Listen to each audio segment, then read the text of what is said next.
Hello everyone, कैसे हो आप सब। मैं उम्मीद करता हूँ बिल्कुल आप ठीक होंगे। अगर आप मेरे चैनल पे न्यू हैं तो सब्सक्राइब करें और दबा करके बेल आइकन को प्रेस करें ताकि मेरे आने वाली वीडियो सबसे पहले आप तक पहुंचे। चलिए वीडियो को स्टार्ट करते हैं। आज आपको हम बताने वाले हैं सेल। आखिर सेल क्या क्या होता है, सेल से हम लोग क्या समझते हैं, सारा मैं आपको डिटेल में बताने वाला हूं। क्या है सेल? मतलब कोशिका। सेल मतलब क्या होता है? कोशिका। जब भी सेल की बात आएगी तो कोशिका की बात आएगी। सेल दो टाइप के होते हैं। फर्स्ट हो गया आपको सेल, दूसरा मिलेगा आपको सेल। दो टाइप से मिलेगा आपको। तो सेल और सेल में बहुत डिफरेंस है, तो हम आपको अभी क्लियर करने वाले हैं सेल। आखिर सेल होता क्या है? सेल क्या मिलेगा आपको? कोशिका। क्या कह रहा है? Cell structural and functional unit of the body which discovered by Robert Hooke in 1665। क्या कह रहा है कि 1665 में जब शरीर की कोशिका संरचनात्मक तथा कार्यात्मक इकाई जिसकी खोज 1665 ईस्वी में रॉबर्ट हुक द्वारा की गई थी। मतलब ये एक साइंटिस्ट थे। कौन? रॉबर्ट हुक, जो 1665 ईस्वी में खोज हुई थी। किसका? सेल का। नेक्स्ट क्या कह रहा है? Cell has very form size. क्या क्या है कि सेल में बहुत आकार होता है, बहुत सारे आकार सेल में देखने को मिलेगा। कई सारे आकार आपको सेल देखने को मिलता है। क्या कह रहा है? टाइप। टाइप में क्या क्या है? प्रकार कौन कौन सा देखने को मिलेगा? हर टाइप अलग अलग देखने को मिल सकता है। तो क्या मिलेगा? प्रोकैरियोट सेल्स, दूसरा मिलेगा यूकैरियोट सेल्स। मतलब क्या है कि प्रोकैरियोटिक सेल्स जो मिलेगा और दूसरा यूकैरियोटिक सेल्स जो मिलेगा, तो ये दो सेल बढ़ जाता है। जब भी टाइप्स की बात आएगी तो दो सेल बटेगा, प्रोकैरियोट्स और दूसरा यूकैरियोट सेल की बात करेंगे हम। जैसे आपको यहाँ फिगर में देखने को मिलेगा, ये फिगर में क्या क्या कह रहा है, सारा का सारा इसमें माइटोकॉन्ड्रिया से लेकर के हर एक सेल का आपको इस फिगर में देखने को मिलेगा। जो सेल आपको कैसे, जैसे सपोज दैट कोई भी सेल टूटता है तो सेल यूं ही अकेला नहीं टूटता, सेल के साथ बहुत सारे पार्ट टूट जाता है। तो वो सब चीज आपको देखने को मिलेगा। चलते हैं नेक्स्ट पेज में। नेक्स्ट पेज क्या कह रहा है? Structure of cell. Structure of cell, कोशिका की संरचना। क्या कह रहा है? न्यूक्लियस मतलब नाभिक, फर्स्ट पार्ट में। सेकेंड क्या कह रहा है? न्यूक्लियोलस। थर्ड मिलेगा राइबोसोम्स। चौथा मिलेगा आपको ER मतलब इंडोप्लाज्मिक रेटिकुलम। क्या मिलेगा? Endoplasmic reticulum. दो पार्ट आपको मिलेगा इसमें। नेक्स्ट क्या है? Golgi body. मतलब जहां अगर गोल्जी बॉडी की बात करेंगे हम, तो ये भी गोल्जी बॉडी की ये एक टॉपिक है। सारा इसमें आपको टॉपिक देखने को मिलेगा। पॉइंट माइटोकॉन्ड्रिया, इसका भी हम बात करेंगे। लाइसोसोम्स, इसका भी हम बात करेंगे। नेक्स्ट जो मिल रहा है साइटोप्लाज्म मतलब कोशिका द्रव्य, इसका भी हम सेल के बारे में सारा का सारा बात करेंगे, जो कि आप फिगर के माध्यम से आप देख सकते हैं।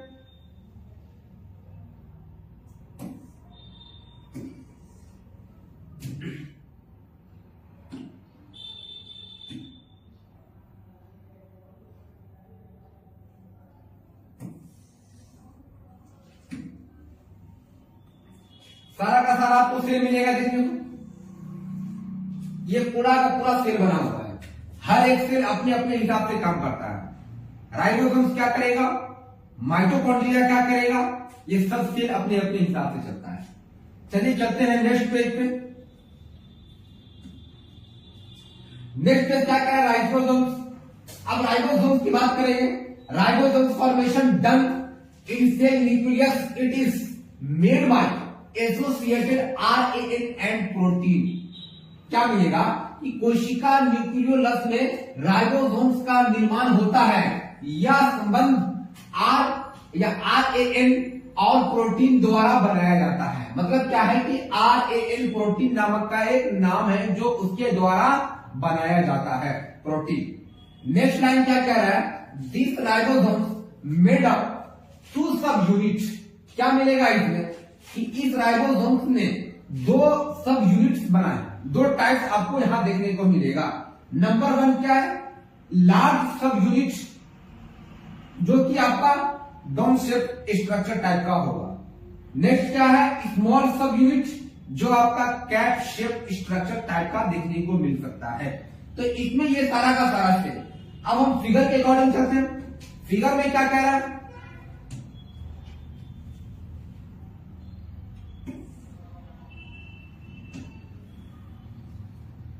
फिगर क्या कह रहा है, स्मॉल सब यूनिट, ये आपको फिगर में देखने को मिलेगा। ये जो पार्ट इसका है, इसके बीच में क्या कह रहा है, स्मॉल सब यूनिट। दूसरा जो मिलेगा आपको, ये सेल अलग है। ये क्या है कि इसका लार्ज सब यूनिट, मतलब इसका साइज भी बहुत ज्यादा ग्रो कर रहा है, तो साइज के ऊपर भी डिपेंड करता है कि लार्ज में और स्मॉल में। तो स्मॉल का जब भी बात करेंगे स्मॉल सब यूनिट में, तो उसका टाइप जो होगा वो छोटा हो जाएगा। अब लार्ज की बात करेंगे तो इसका साइज क्या होगा, ये आपको थोड़ा बड़ा देखने को मिल सकता है। नेक्स्ट पेज में चलते हैं। नेक्स्ट पेज क्या कह रहा है, टाइप्स ऑफ राइबोसोम्स, राइबोसोम्स के प्रकार।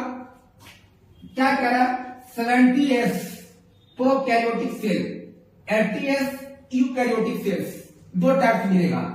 ये आपको ऑब्जेक्टिव में भी पूछता है, ये इंग्लिश में भी पूछेगा 70S के बारे में और 80S के बारे में। मतलब 70S जब भी पूछेगा तो प्रोकैरियोटिक सेल की बात करेगा, और 80S जब भी पूछेगा तो यूकैरियोटिक सेल की बात करेगा। तो यहाँ सेल दो पार्ट में बढ़ जाएगा, सेल दो पार्ट में बटेगा। जैसे फिगर के अकॉर्डिंग हम चलते हैं, यहाँ 50S का यूनिट देखने को मिलेगा, यहाँ 70S मिलेगा, तो सबका साइज अलग अलग चलेगा। दूसरा क्या, यहाँ 30S तक यूनिट भी चलेगा, 30S में भी। तो 30S में क्या, यहाँ 60 मिलेगा, यहाँ 40 मिलेगा, यहाँ 80 मिलेगा। अब ये क्या कह रहा है, यूकैरियोटिक की बात कह रहा है, ये आपको प्रोकैरियोटिक सेल की बात कह रहा है। तो प्रोकैरियोटिक सेल की बात करेंगे हम, तो सबसे पहले 70 और यहाँ यूकैरियोटिक में 80। तो ये आपको देखना होगा कि किस सेल की बात कह रहा है।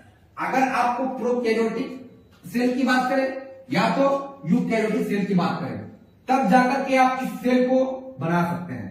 क्योंकि यहाँ 70 और 80 में बहुत सारे बच्चे कंफ्यूजन हो जाते हैं, क्योंकि प्रोकैरियोटिक सेल की बात हो रही है या तो यूकैरियोटिक सेल की बात हो रही है, तो बहुत सारे लोग कंफ्यूजन होते हैं। चलिए नेक्स्ट पेज में चलते हैं। नेक्स्ट पेज क्या कह रहा है, मैकेनिज्म। अब मैकेनिज्म में क्या कह रहा है, क्रियाविधि। Ribosomes are form in nucleus and it release in nucleolus. मतलब क्या है कि राइबोसोम्स नाभिक से होता है और यह न्यूक्लियोलस में निकलते हैं। नेक्स्ट क्या कह रहा है, mature ribosomes attached with endoplasmic reticulum and it form A protein. क्या कह रहा है कि अगर ये अटैच राइबोसोम से अगर होगा तो प्रोटीन का तुरंत निर्माण कर सकता है। अगर ये दोनों का दोनों डिस्टेंस बना लेगा तो प्रोटीन वहां से बिल्कुल अलग हो सकता है। नेक्स्ट क्या कह रहा है, क्या कह रहा है, परिपक्व राइबोसोम्स यहां एंडोप्लाज्मिक रेटिकुलम से जुड़े होते हैं और यह एक प्रोटीन बना लेते हैं। मतलब क्या है कि प्रोटीन अगर जब तक एक दूसरे से नहीं जुड़ेगा राइबोसोम्स का पार्ट, तो फिर वहां दूसरा प्रोटीन देखने को नहीं मिलेगा, जो कि आप फिगर के पार्ट में भी देख सकते हैं। क्या कह रहा है इसमें, SER मतलब स्मूथ, क्या करेगा, एंडोप्लाज्मिक आर से रेटिकुलम। SER का मतलब क्या है कि स्मूथ एंडोप्लाज्मिक रेटिकुलम, ये पार्ट मिलेगा। दूसरा क्या है, न्यूक्लियस, ये भी आपको हमने बताया।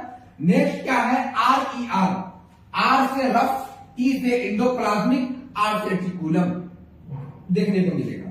अब यहां बात आ रही है नीचे वाला क्या मिलेगा, एंडोप्लाज्मिक रेटिकुलम, जो हम ER से बात करेंगे। ER, ई से एंडोप्लाज्मिक, आर से रेटिकुलम। तो ये सब का सेल अलग अलग बटेगा और हर सेल एक जैसा नहीं होगा, सेल का अपना अपना वो काम करेगा और हर एक सेल अपने हिसाब से चलेगा। नेक्स्ट पेज में चलते हैं। नेक्स्ट पेज क्या कह रहा है, राइबोसोम्स। ये भी आपको राइबोसोम्स सारा का सारा आपको स्मॉल सब यूनिट, लार्ज सब यूनिट यहां आपको दिखेगा। ये जो आपका पार्ट दिख रहा है ये सारा का सारा ये आपका स्मॉल सब यूनिट है, सब यूनिट छोटा सा पार्ट में है। ये पूरा होल की बात कर रहा है, होल की बात कर रहा तब जाकर क्या मिलेगा देखने को, लार्ज सब यूनिट देखने को मिल सकता है। नेक्स्ट पेज में चलते हैं। नेक्स्ट पेज क्या कह रहा है, ER इंडोप्लाज्मिक रेटिकुलम। क्या कह रहा है कि इंडोप्लाज्मिक रेटिकुलम, इंडोप्लाज्मिक रेटिकुलम, तो endoplasmic reticulum is develop from outer membrane of nucleus.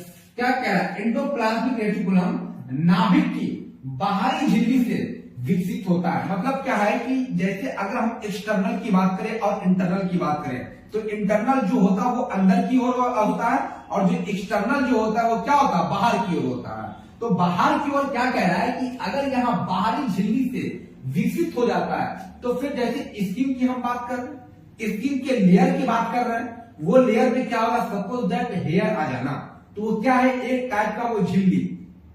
उसी तरीके से क्या कह रहा है कि ये बाहरी लेयर से जब झिल्ली विकसित होती है तो किसके द्वारा, तो एंडोप्लाज्मिक रेटिकुलम के द्वारा।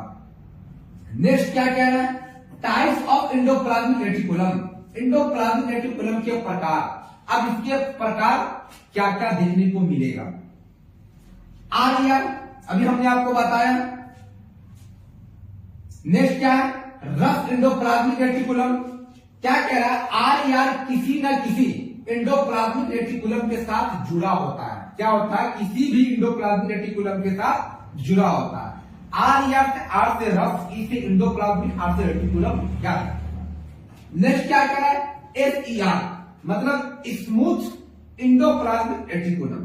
क्या मिलेगा, स्मूथ इंडोप्लाज्मिक रेटिकुलम, मतलब SEIR चिकना इंडोप्लाज्मिक रेटिकुलम के टाइप का देखने को मिलता है। क्या फिगर में कह रहा है, जो रफ की बात करेंगे हम, रफ में क्या है, इस टाइप से मिलेगा। मतलब क्या है कि वो अपर नीचे वाला अप डाउन टाइप का मिलेगा, जो बिल्कुल रफ होगा। स्मूथ का मतलब जो बिल्कुल सॉफ्ट होगा, बहुत ज्यादा सॉफ्ट होगा, उसे हम क्या बोलेंगे, स्मूथ मसल। एग्जांपल के तौर पे तो वो हम बोल सकते हैं। और रफ में क्या है कि जो रुखरापन हो उसको हम रफ इंडोप्लाज्मिक रेटिकुलम बोल सकते हैं। नेक्स्ट पेज में चलते हैं। नेक्स्ट पेज क्या कह रहा है, रफ इंडोप्लाज्मिक। रफ इंडोप्लाज्मिक क्या है, rough endoplasmic called granular development because it has granular like structure and on outer surface ribosomes. क्या कह रहा है कि मतलब इसमें खुरदरा क्या है, अंधद्रव्य, दानेदार अंधद्रव्य कहलाता है, क्योंकि इसकी संरचना बाहरी सतह राइबोसोम पर, मतलब बाहरी सतह राइबोसोम पर दानेदार जैसी होती है। जैसे हमने आपको पहले भी बताया था कि टेस्टिस के बारे में। टेस्टिस क्या होता, टेस्टिस जब भी होगा तो वो वन पेयर का मिलेगा। मेन में खास करके एग्जांपल दिए थे कि वो वन पेयर का देखने को मिलेगा। तो वन पेयर में क्या है कि टेस्टिस के बाहरी लेयर की हम बात करेंगे तो स्क्रोटम की बात करेंगे। स्क्रोटम में जैसे अगर बाहरी लेयर की उसकी बात करेंगे तो छोटे छोटे पिंपल्स होना स्टार्टिंग हो जाता उस मेल के अंदर, जिसको सपोज दैट हम मतलब जो बीमारी का डिजीज देखने को मिलता उसे हम या तो HIV का रूप लेते हैं या तो फिर उसे हम एड्स का रूप लेते हैं, क्योंकि वो पिंपल्स जैसे देखने को मिलेगा तो वो क्या है, वायरल इन्फेक्शन हो सकता है। नेक्स्ट क्या मिलेगा, endoplasmic reticulum has 60S category ribosomes. क्या कह रहा है कि एंडोप्लाज्मिक रेटिकुलम में 60 के दशक के श्रेणी में ये था। नेक्स्ट क्या राइबोसोम होते हैं। इन आर्या रफ इंडोप्लाज्मिक रेटिकुलम आकाश क्या modification and packing of proteins but very less amount. क्या इसका अमाउंट जो होगा बहुत लेस होता जाएगा।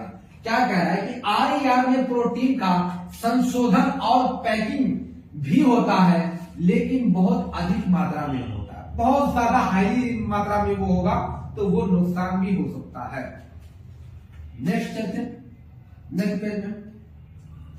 नेक्स्ट पेज क्या कह रहा है, स्मूथ इंडोप्लाज्मिक रेटिकुलम।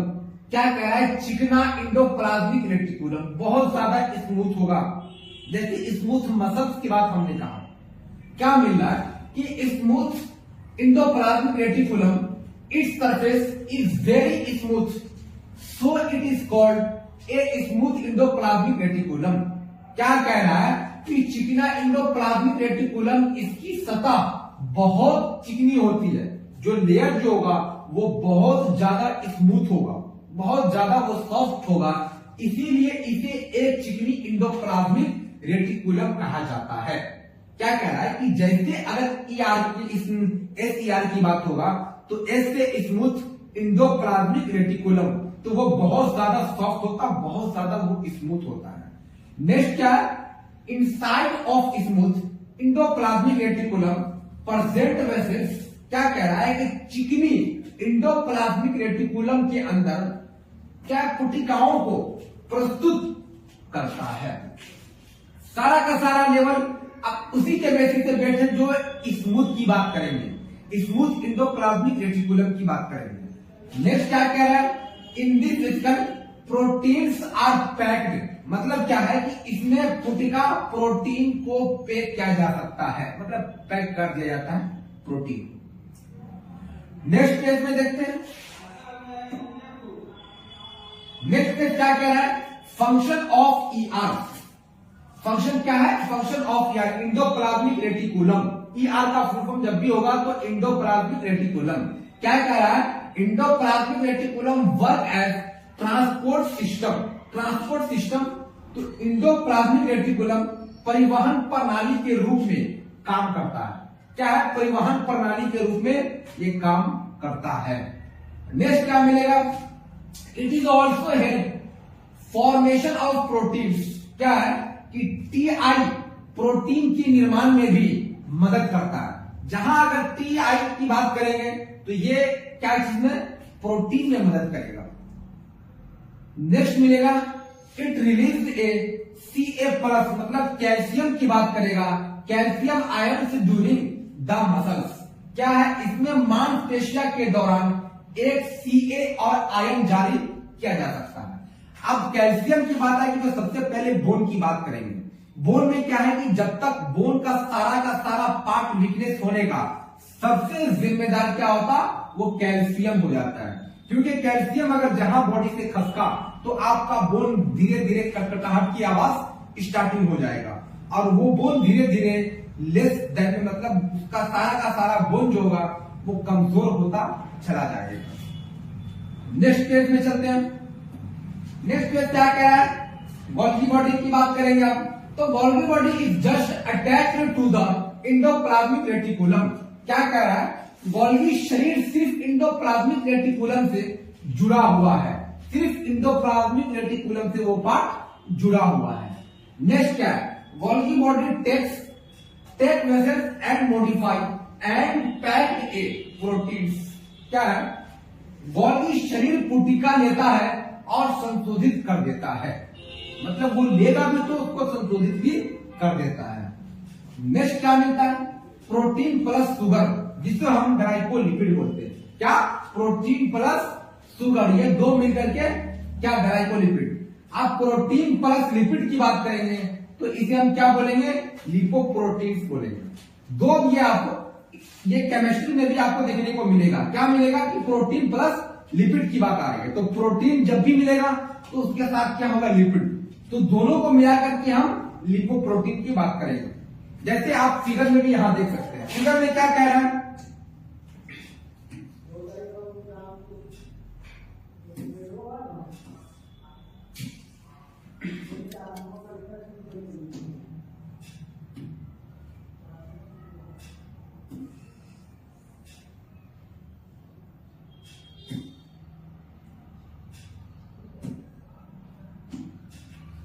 फिगर में देखने को मिलेगा।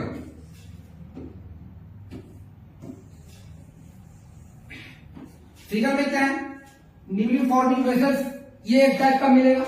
दूसरा आपको क्या है, इनकमिंग की बात करेगा। तीसरा भी है गोल्गी एपरेटस की बात करेगा। तो मेन जो गोल्गी एपरेटस की बात करेगा तो ये सारा का सारा जो पार्ट जो सिस्टम है, ये सारा का सारा सिक्रेटरी वेसल्स, ये जो जितना पार्ट आपको देखने को मिलेगा, ये सारा का सारा ट्रांसलेस, ये हर एक सेल में होता है। नेक्स्ट पे चलते हैं।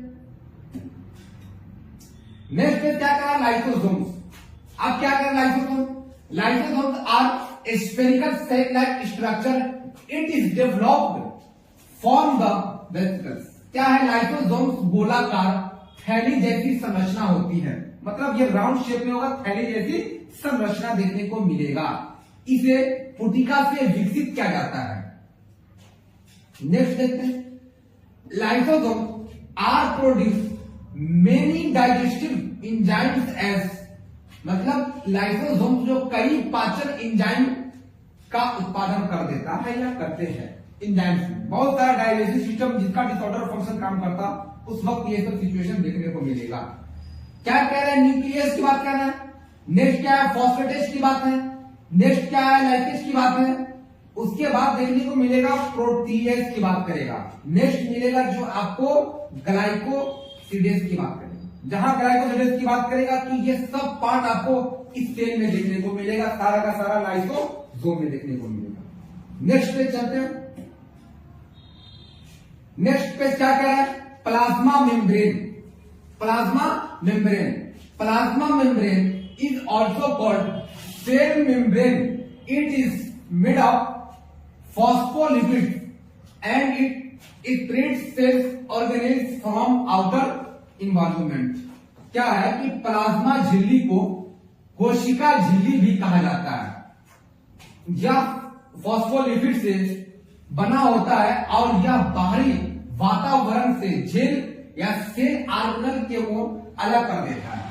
मतलब क्या है? सारा का सारा सेल जो मिलेगा वो सारा अलग अलग कर देगा। जैसे राइबोसोम्स की बात हमने कहा, माइटोकॉन्ड्रिया जो आगे मिलेगा देखने को, उसमें भी यही बात देखने को मिलेगा। नेक्स्ट क्या है?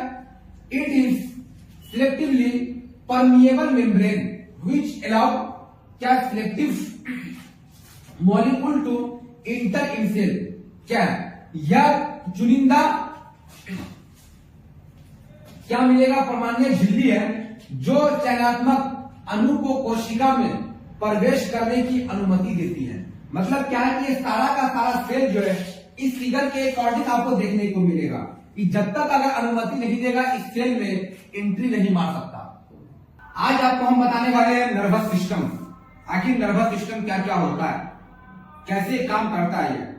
इसमें आपको हम क्या क्या बताएंगे? नर्वस सिस्टम बताएंगे, दूसरा सीएनएस बताएंगे, तीसरा पीएनएस बताएंगे। ये सब भी आपको यहाँ देखने को मिलेगा। आखिर इससे क्या क्या देखने को मिलता है सब आपको हम टॉपिक पे लेके चलते हैं। क्या कह रहे हैं? Nervous system. नर्वस सिस्टम में क्या कहा है? तंत्रिका तंत्र। मतलब क्या है कि नर्वस सिस्टम, सारा का सारा नर्वस सिस्टम पे एक बेसिक पे टिका हुआ है। क्या कह रहे हैं? Nervous system is a most important system of the body which made up many small units of neuron cells. क्या कह रहा है कि न्यूरॉन सेल भी इसमें मौजूद है। मतलब तंत्रिका तंत्र शरीर की एक सबसे महत्वपूर्ण प्रणाली है जो न्यूरॉन सेल से कई छोटी इकाइयों से बना होता है। मतलब न्यूरॉन सेल जो है, न्यूरॉन सेल वो कई छोटी इकाइयों से बना होता है, बहुत छोटे से इकाइयों से बना होता है। नेक्स्ट क्या है? Neuron cells is a structural and functional, क्या कह रहा है? Structural and functional unit of the nervous system, unit of the nervous system. Neurons कोशिका तंत्रिका तंत्र की एक संरचनात्मक और क्रियात्मक इकाई है। मतलब क्या क्या है? इसमें न्यूरॉन्स की जो है और न्यूरॉन के साथ साथ आपको नर्वस सिस्टम जो है वो एक क्रियात्मक क्रिया है। नेक्स्ट क्या कह रहा है? It is body command centre that controlling regulation communicate. मतलब क्या है कि यह बॉडी कमांड सेंटर है। यह बॉडी एक सेंटर है। सपोज दैट, समझिए कि क्या है? कोई भी एक सेंटर जहां आपको वहां का सारा कमांड होता है। जैसे कोई चीज हमें एक काम करना है, वो एक क्या हमारा एक एम है कि ये चीज को हमको करना है। तो उसी तरीके से क्या कह रहा है कि यह बॉडी कमांड सेंटर है जो नियंत्रण, क्या कह रहा है? विनियमन, संचार करता है। मतलब क्या है कि सारा का सारा पार्ट को वो एक सेंसिटिविटी होता है। नेक्स्ट पेज पे चलते हैं। नेक्स्ट पेज क्या कह रहा है? सेंसरी न्यूरॉन्स, संवेदी न्यूरॉन्स के बारे में आप बात करते हैं। क्या है? Sensory neurons carry signal from the body, skin, दूसरा मसल्स, तीसरा बोन, चौथा टिश्यू। दूसरा and send to the brain, मतलब ब्रेन के बारे में क्या क्या कह रहा है। क्या संवेदी न्यूरॉन्स शरीर, त्वचा, मांसपेशियां, हड्डी तक से संकेत लेते हैं और मस्तिष्क को भेजते हैं। मतलब क्या है कि सारा का सारा पार्ट जो आपको मिलेगा, हड्डी तक मिलेगा, उसके बाद आपको मसल मिलेगा, उसके बाद आपको बोन मिलेगा, सारा का पार्ट को लेकर के कहा वो भेजते हैं, मतलब मस्तिष्क में भेजते हैं। ब्रेन के अंदर में क्या करते हैं, वो डायरेक्टली सप्लाई करते हैं। सपोज दैट हमने एक पेन ले रखा है, अगर ये पेन हमारा क्या है, सारा का सारा ब्रेन के ऊपर निर्भर है। अगर ब्लड का सर्कुलेट काम करना बंद कर देगा तो ये पेन मेरे हाथों में नहीं टिकेगा, क्योंकि ब्लड का सर्कुलेट जब तक काम नहीं करेगा, जब तक हमारे बॉडी में सर्कुलेट नहीं करेगा तो ब्रेन को सिग्नल मिलेगा नहीं। जब तक ब्रेन को सिग्नल नहीं मिलेगा तो क्या है कि ये आपका काम करना बंद कर देगा, वहां से सेल क्या है, टूटना स्टार्टिंग हो जाएगा। नेक्स्ट क्या कह रहा है, मोटर न्यूरॉन्स। मोटर न्यूरॉन्स में क्या है, motor neurons carry a signal impulse from brain and send to all part of the body. मतलब क्या है कि इसका सारा का सारा जो बॉडी का पार्ट होगा वो किसके ऊपर टिका हुआ है, ब्रेन के ऊपर टिका हुआ है। मतलब सिंपल सिग्नल जो मिलेगा वो सारा का सारा ब्रेन को ही मिलेगा। क्या कह रहा है, मोटर न्यूरॉन्स मस्तिष्क से एक संकेत आवेग ले जाता है और शरीर के सभी हिस्सों में भेजता है। सपोज दैट एक छोटा सा एग्जांपल, अगर आपको मच्छर भी काटता है तो क्या वो सिग्नल डायरेक्टली किसको कांटेक्ट करता है, ब्रेन को कांटेक्ट करता है। मतलब क्या है कि ब्लड का सर्कुलेट आपका वहां मौजूद है। अगर ब्लड का सर्कुलेट अगर नहीं वहां सर्कुलेशन काम करना बंद कर देता, उस सिचुएशन पे आपको वहां कुछ भी अगर काटा जाए, चींटी भी काटा जाए तो फर्क नहीं पड़ता, क्योंकि ब्लड का सर्कुलेट पड़ेगा नहीं तो ब्रेन को सिग्नल मिलेगा नहीं। तो ये सिंपल सा लॉजिक, कहीं भी अगर होल बॉडी में अगर हम बात करते हैं तो वो जब तक आपके ब्लड का सर्कुलेट होगा नहीं तब तक वहां सिग्नल मिलेगा नहीं। अगर ब्लड का सर्कुलेट होता है तो ब्रेन को सिग्नल मिलेगा। जैसे एग्जाम्पल के तौर पर यहां देखिए क्या कह रहा है, मोटर न्यूरॉन्स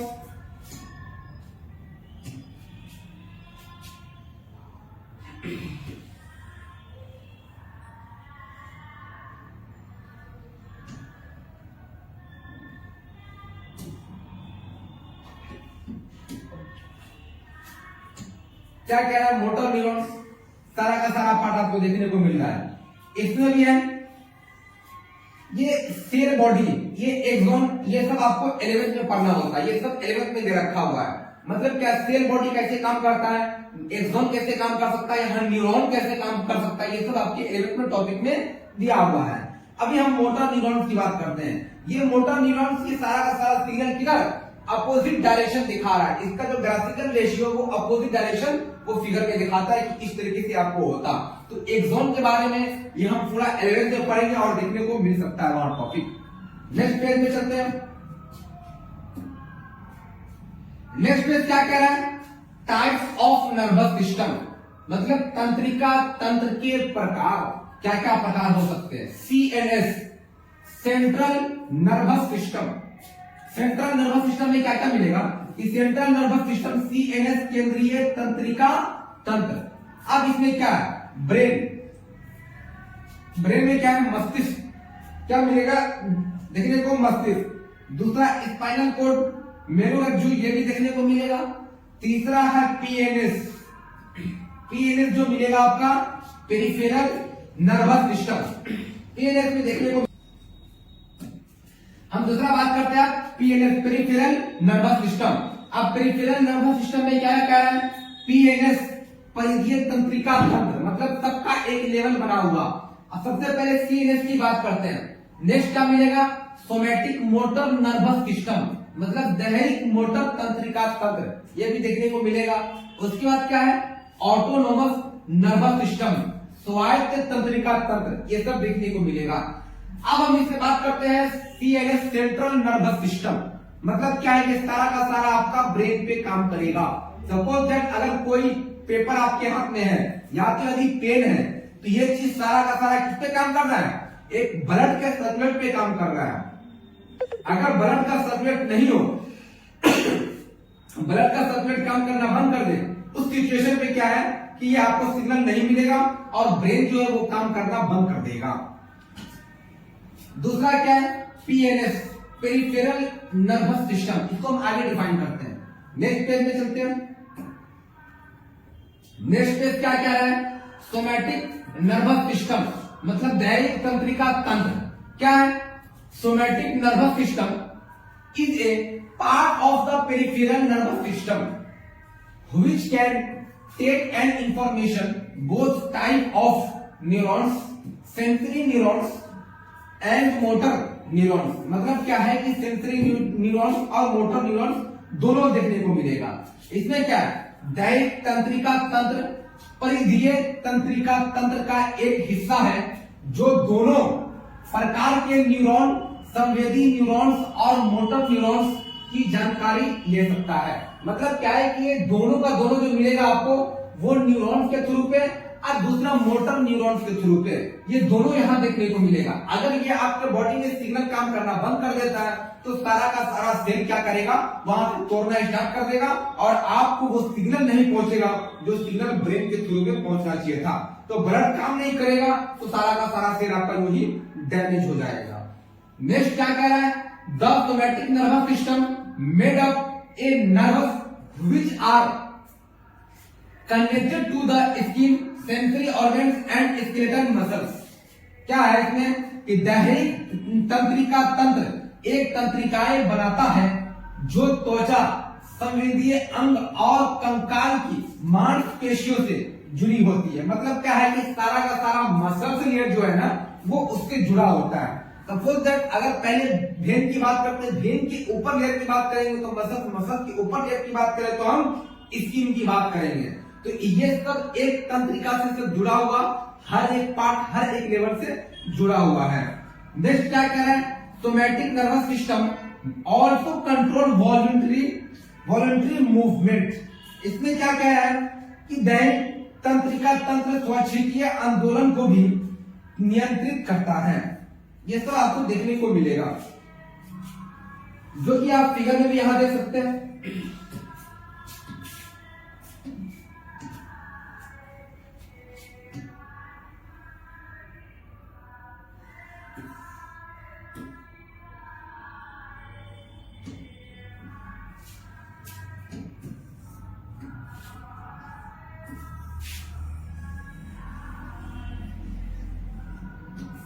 फिगर में देखने को मिलेगा।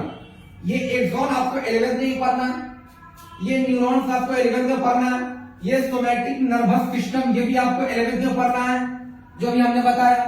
सेल बॉडी ये भी आपको 11th में पढ़ना है, डेंड्राइन ये भी आपको 11th में पढ़ना है। अब ये ब्रेन की बात आएंगे, ये भी ब्रेन टोटल का टोटल आपको 11th में टिका हुआ पार्ट है, पूरा वहां पार्ट क्लियरली समझा चुका है। दूसरा क्या है, स्पाइनल कोड ये भी आपको 11th का ही टॉपिक है।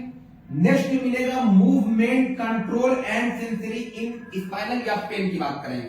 तो ये चीज आपको वहां देखने को मिलेगा सारा का सारा ब्रेन के ऊपर कि ब्रेन किस तरीके से काम करता है और वो कब काम करना बंद कर देता है जब तक ब्लीडिंग ना काम करे। नेक्स्ट पेज में चलते हैं। नेक्स्ट पेज क्या कह रहा है, all body senses travel through somatic nervous system except light and vision. प्रकाश और दृष्टि को छोड़कर सभी शरीर इंद्रियां दैहिक तंत्रिका तंत्र के माध्यम से यात्रा करती है। मतलब सारा का सारा हर एक लेवल फिर उसी बात पे टिका हुआ कि कैसे कैसे वो ब्लड का प्रेशर काम करेगा और किस तरीके से ब्लड का मूव वो काम करेगा। अगर काम करना बंद कर देता है तो आपका ब्रेन बिल्कुल काम करना बंद कर देगा। नेक्स्ट क्या है, because our eyes optic and retina nerve directly connect with brain.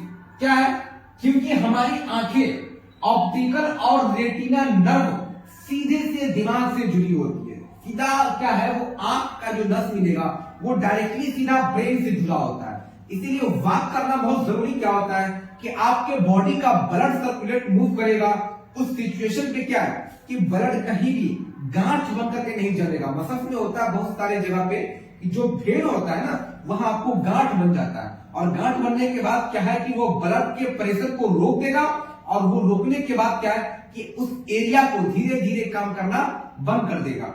यदि काम करना बंद कर देता है तो सोचने पे भी आपको वहां मजबूर कर देगा, क्योंकि ब्लड का सर्कुलेट तो हो ही नहीं रहा। अगर ब्लड का सर्कुलेट नहीं होगा उस सिचुएशन पे आपके ब्रेन को चौपट कर सकता है। नेक्स्ट पेज में चलते हैं। ब्रेन का पहले देखिए, ब्रेन का दिखा रहे हैं।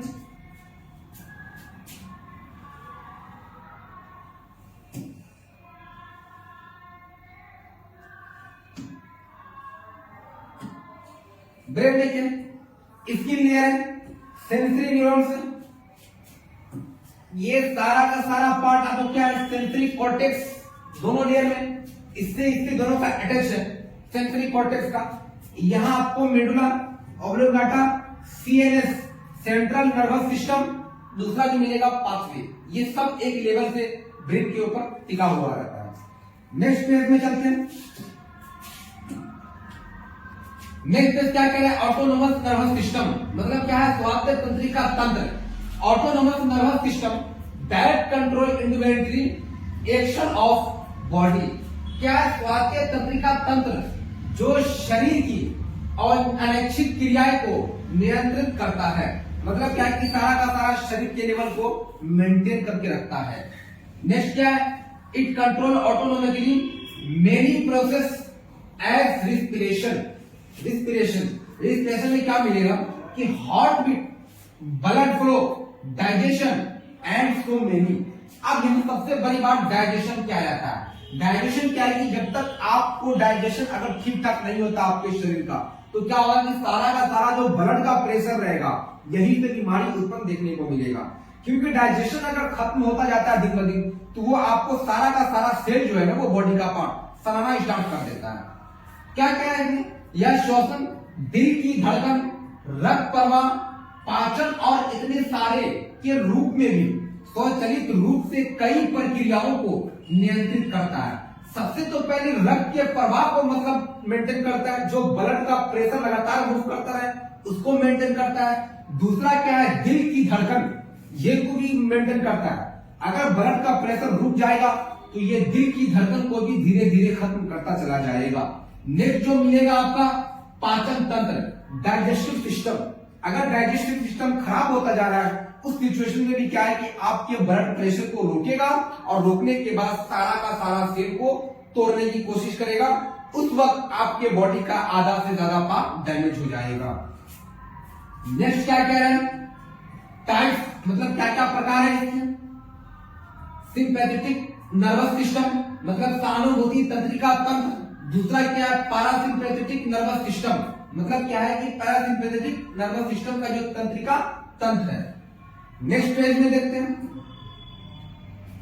नेक्स्ट पेज क्या क्या है, सिंपैथेटिक नर्वस सिस्टम। अब इसका क्या कह रहा है, सहानुभूति तंत्रिका तंत्र। इसमें क्या है, TI is part of autonomous nervous system, मतलब क्या है, इसमें तिवारी स्वास्थ्य तंत्रिका तंत्र का हिस्सा है। हर एक पार्ट, हर एक एंगल से वहां हिस्सा बन जाता है।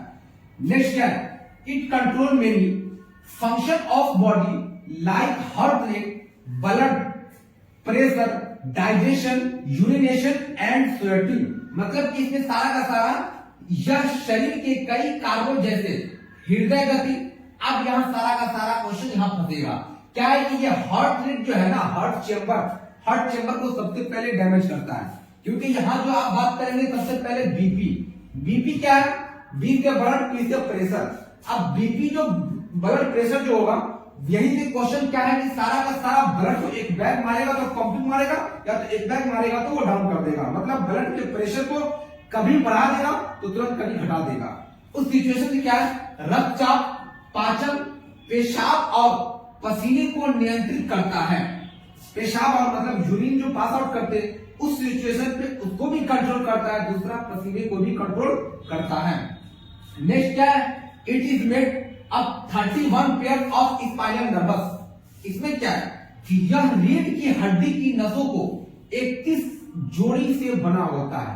रीढ़ की हड्डी जो होती है वो टोटल 31 जोड़ी से बना होता है। इसका फिगर आपको नेक्स्ट में मिलेगा।